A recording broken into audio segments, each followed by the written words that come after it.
L'orfèvrerie est un ensemble de métiers qui ne se limite pas qu'à une seule profession. La principale technique pour créer une nouvelle pièce d'orfèvrerie est le battage, qui se divise elle-même en 3 techniques différentes. 1. Le défonçage, où on va défoncer une plaque de métal pour donner la forme de base. 2.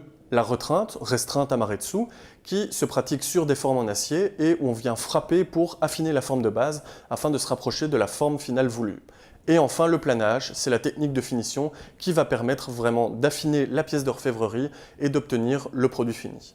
Donc pour chacune de ces 3 techniques, l'orfèvre va avoir besoin de matériel adapté, c'est-à-dire qu'il va utiliser des marteaux différents, des marteaux qui sont propres à chacune de ces différentes étapes.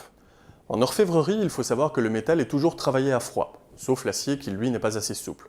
Mais il faut également savoir que l'on doit régulièrement recuire le métal car il s'écrouille, il durcit au fil du temps et il faut retrouver de la malléabilité pour l'orfèvre.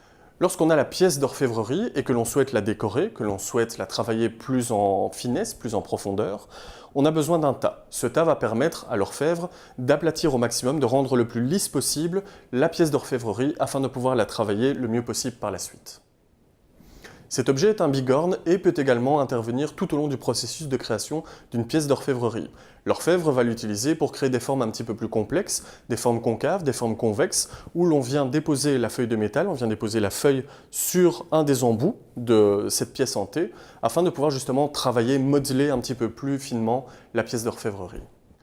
Lorsque l'orfèvre désire décorer sa pièce, sa nouvelle pièce fraîchement créée, il va utiliser ce qu'on appelle la technique dite du ciselage, c'est-à-dire qu'il va travailler la surface du métal sans jamais entamer celui-ci.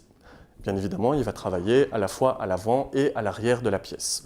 Alors pour ce faire, on prend une pièce d'orfèvrerie, on va la déposer sur un bol qui contient de la poix de ciseleur. Donc cette poix est chauffée afin de pouvoir y faire coller, y faire adhérer la pièce d'orfèvrerie et donc le métal. Ensuite, on prend le matériau du ciseleur, c'est-à-dire un marteau adapté. On prend des ciselets et on vient travailler délicatement pour venir y mettre des fleurs d'acanthe ou des broderies. Lorsque l'orfèvre a terminé sa pièce d'orfèvrerie, vient le moment d'appliquer le poinçon. Il existe 2 types de poinçons, le poinçon de titre et le poinçon de maître.